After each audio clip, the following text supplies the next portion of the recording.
Hi friends, എല്ലാ കൂട്ടുകാർക്കും പുതിയൊരു റിവ്യൂയിലേക്ക് സ്വാഗതം. അങ്ങനെ ഷാരി സത്യങ്ങളൊക്കെ മനസ്സിലാക്കാണ്. കിരൺ പറഞ്ഞതുകൊണ്ട് തന്നെ ഷാരിക്ക് അത് 100% സത്യമാണെന്ന് മനസ്സിലാവും കേട്ടോ.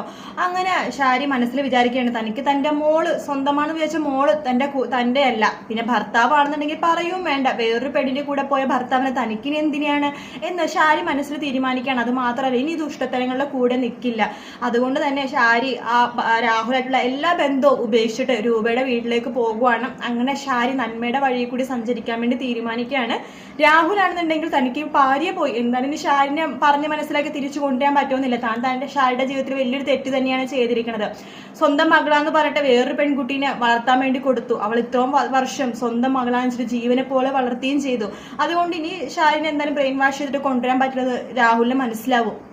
ഇനി തനിക്ക് സ്വന്തമായിട്ടുള്ളത് സ്വത്തുക്കളൊന്നുമില്ല, തനിക്ക് തന്റെ മകള് മാത്രമേ ഉള്ളൂ സരയു. അവളുടെ ജീവിതം എന്തായാലും ഒന്ന് നല്ലൊരു കരങ്ങളിൽ പിടിച്ചേൽപ്പിക്കണം. അത് കിരൺ തന്നെയാണ് ബെസ്റ്റ്. അഥവാ കിരൺ അല്ലെങ്കിൽ വേറെ നല്ല പയ്യന്മാരുണ്ടല്ലോ എന്ന് രാഹുൽ വിചാരിക്കണം. അതായത് മനോഹറിന്റെ കയ്യിൽ നിന്ന് തന്റെ മകളെ രക്ഷപ്പെടുത്തണം. അതിനുവേണ്ടി രാഹുൽ ആ ഒരു കടുത്ത തീരുമാനം എടുക്കുക കേട്ടോ. എങ്ങനെയെങ്കിലും മനോഹറിനെ ഒഴിവാക്കിയിട്ട് സരയും മനോഹറും തമ്മിൽ ബന്ധപ്പെടുത്തുന്ന ആ ഒരു കണ്ണി, അതായത് അവരുടെ കുട്ടിയാണ്. അപ്പൊ അതിന് വേണ്ടിയിട്ട് നമ്മൾ രൂപയെടുത്ത് പിന്നെയും ചോദിക്കുന്നുണ്ട്, നീ എങ്ങനെയൊക്കെ സഹായിക്കണം എന്ന് പറയുമ്പോൾ രൂപ പറഞ്ഞില്ല, ഒരിക്കലും ഞാൻ പിള്ളേരെ ഒരു രീതിയിലും ഉപദ്രവിക്കില്ല, ദ്രോഹിക്കില്ല, എന്നെ അതിനെ നിർബന്ധിക്കണ്ടെന്ന് രൂപയെ പറയുവാണ്.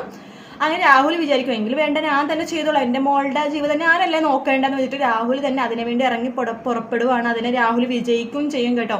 അങ്ങനെ സരയുവിന്റെ ജാതകത്തിൽ പറഞ്ഞ പോലെ തന്നെ, സരയുവിന്റെ ജാതകത്തിൽ പറഞ്ഞിട്ടുണ്ടല്ലോ സരയുവിന് പിള്ളേരൊന്നും ഉണ്ടാവില്ല, സരു എപ്പോഴും ഇങ്ങനെ തന്നെ ആയിരിക്കും, അത് അങ്ങനെ തന്നെ സംഭവിക്കും ചെയ്യും കേട്ടോ.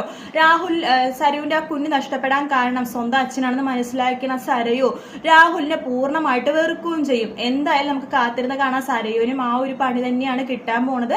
വീഡിയോ ഇഷ്ടപ്പെട്ടെങ്കിൽ ലൈക്ക് ചെയ്യുക, സബ്സ്ക്രൈബ് ചെയ്യുക, കമന്റ് ചെയ്യുക. മറ്റൊരു വീഡിയോ ആയിട്ട് വീണ്ടും കാണാം. Take care, bye bye.